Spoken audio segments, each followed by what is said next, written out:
Our goal is to ask why.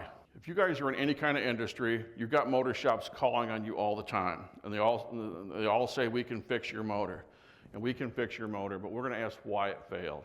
Did it have the right bearing in it for the application? Was it sized properly? Is it the right motor for your industry? We ask a lot of questions.